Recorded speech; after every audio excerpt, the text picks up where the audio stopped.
joining us for another episode of Spoken. I am your founder, Ebony Antoine, broken by violence, and we're here today to share another amazing story of resilience and strength with Coon the Poet.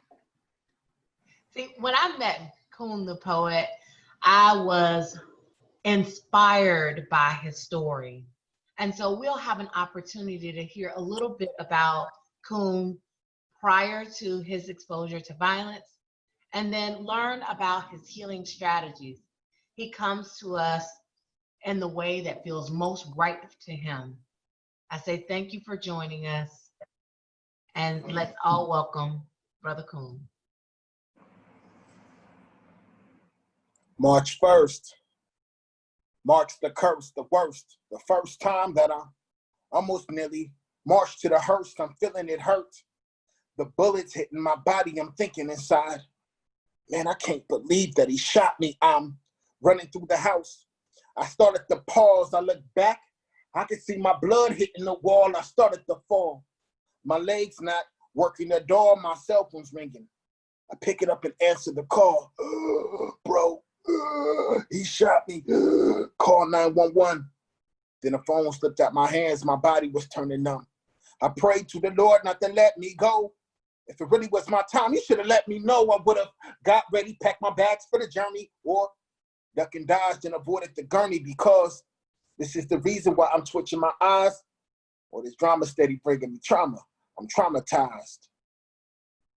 I'm feeling scared like a baby lying in the nursery. This is the day of my anniversary, of the first time that I had to be rushed to emergency. This is the day of my anniversary, thinking about the bullets hitting my body is hurting me. This is the day of my anniversary, so if I act a little paranoid, just work with me. This is the day of my anniversary. Couple minutes passed, knew I was gonna die. Closed my eyes and got ready for the other side. Leaned against the wall, accepted my death, took my last breath, turned and looked toward my left, and there he was again, with this finger on the trigger. Everything was getting dark. All I'm seeing is a figure. The second bullet's coming. I put my arm up to block it. Even though I'm feeling nothing, I knew I didn't stop it. Inside of me, I'm hearing my pulse. This ain't a joke. Every time my heart beat, blood came out of my throat. Thought it was all she wrote, but I guess she kept writing, because as soon as I thought I was dying, I heard silence. I'm feeling scared like a baby lying in the nursery. This is the day of my anniversary, for the first time that I had to be rushed to emergency. This is the day of my anniversary, thinking about the bullets hitting my body is hurting me. This is the day of my anniversary, so if I act a little paranoid, y'all just work with me. This is the day of my anniversary, so I awake in the hospital. Barely alive, barely even see, but still watching my family cry, can't even speak. So everything I said, I had to write it down. Blood pressure was going up, which means I had to calm it down. I'm laid up with 3 tubes in my chest, one in my nose, one in my throat, and one in my neck. I'm feeling stressed. Inside, I'm dropping tears, and I'm praying prayers, because I know that life after the bullet, that's very rare. My mama's close to the bed, I can't hug her. Grab my little cousin's hand, tell her I love her. Look to my brother, and I begged him not to take revenge. Look to the Lord, and I asked him to forgive me for my sins when the tubes came out. First words spoken, Grandma, dying is the easy part, but living will leave you broken. But the more pain I was feeling, the more I was healing. Didn't know it at first, but now the truth is revealing that I was brought on this earth and shot on this earth for a reason. Yeah, been through the worst and still on this earth, and we breathing. So whatever else happens can't be too worse to me than the day, my anniversary. Ashe. Peace. We here. You are here, and we are honored that you survived. You know, as you share that story, there are so many emotions that are triggered with even me, as I resonate with the experiences of not knowing if I would survive.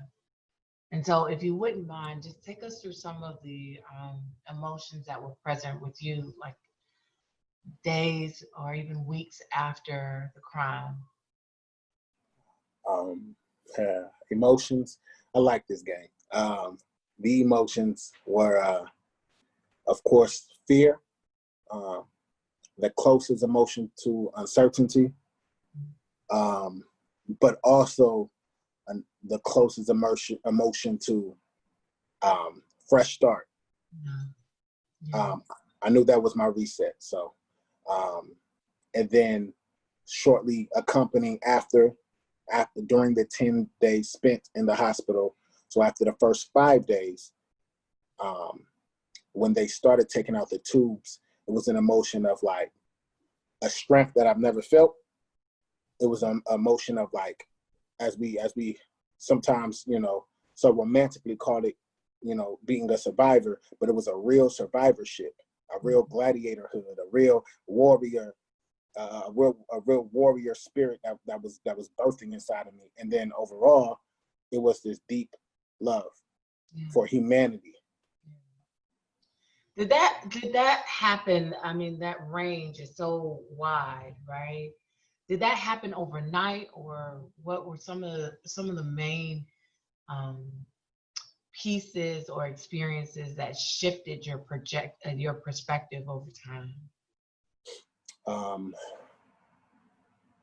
So no, it didn't happen overnight, although a lot happened overnight. In that first night, I did get my legs back.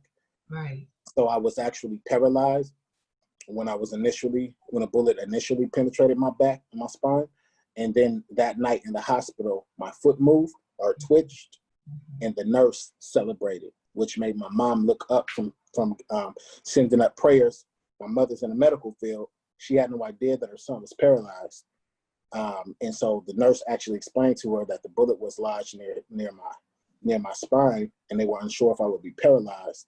And then she celebrated again. I said, but his foot twitched, so that's a good sign. And so that transformation in the hospital in that night, and I remember that conversation, and I remember how I felt like I had hope. Hope is powerful, right? Yeah. And it almost comes in waves at times. We go through these moments where we are remembering, and then moments where we remember with great gratitude, and then we remember with some sadness and other emotions. What do you do to maintain hope during times like this?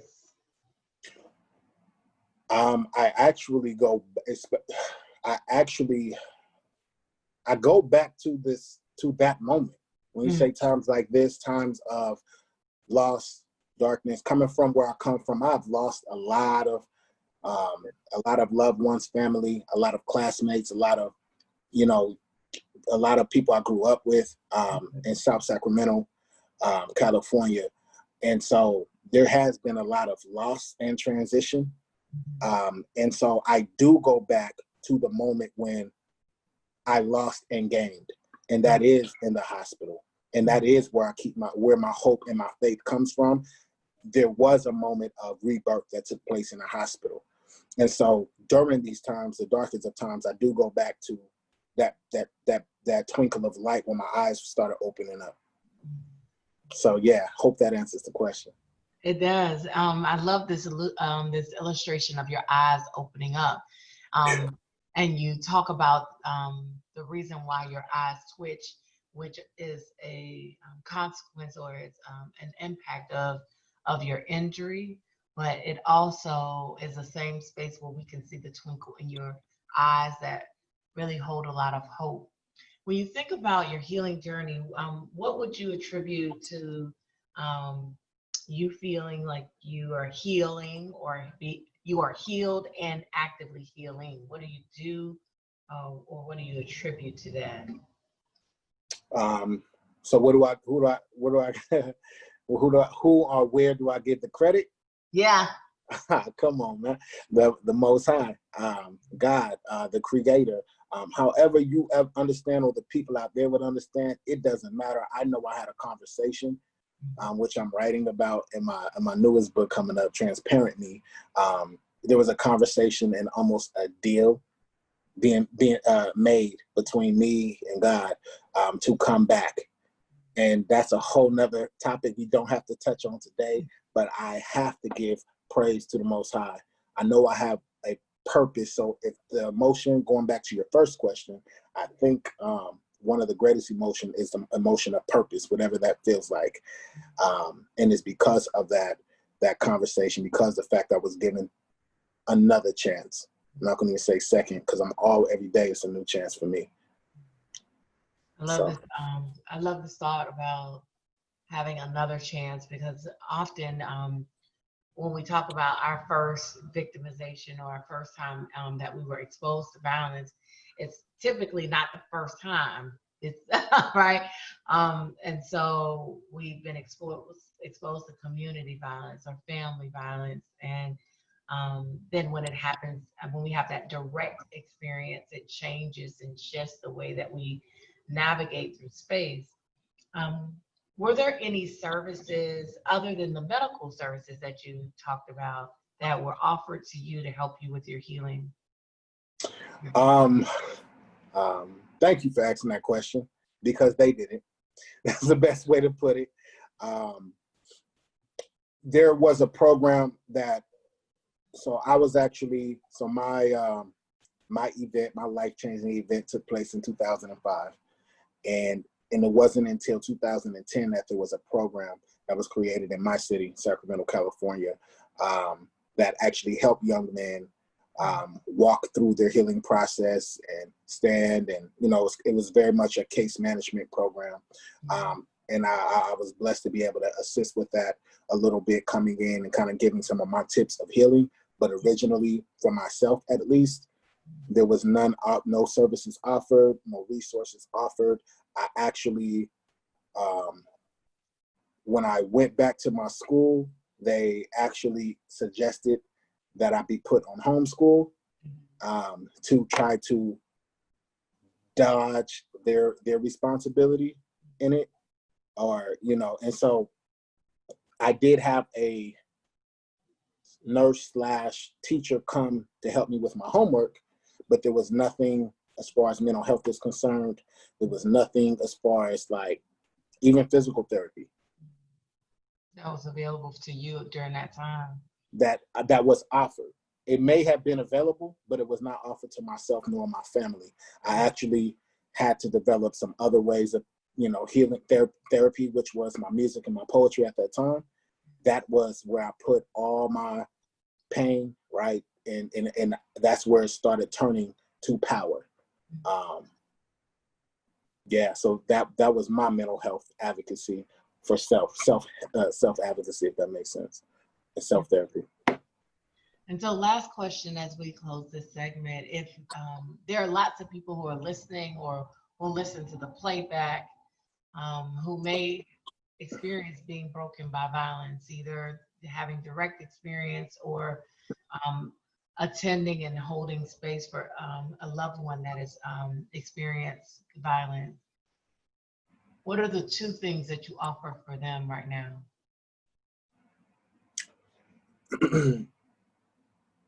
The self reminder and the mirror talk, if needed, that when anything breaks, it's really breaking open. When anything breaks, and we can go back to birth, when the water breaks, life is coming. It's on its way. So don't be dismayed. That's the one.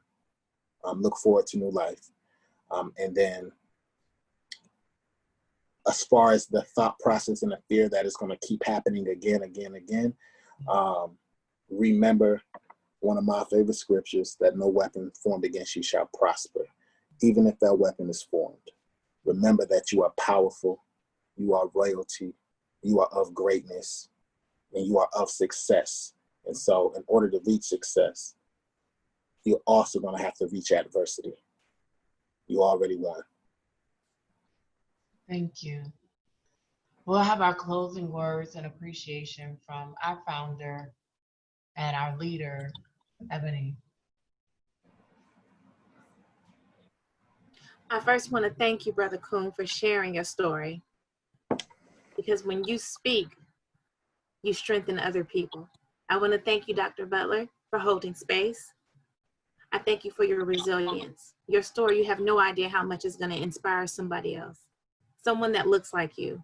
I appreciate you coming to this platform, which is Broken by Violence, and speaking.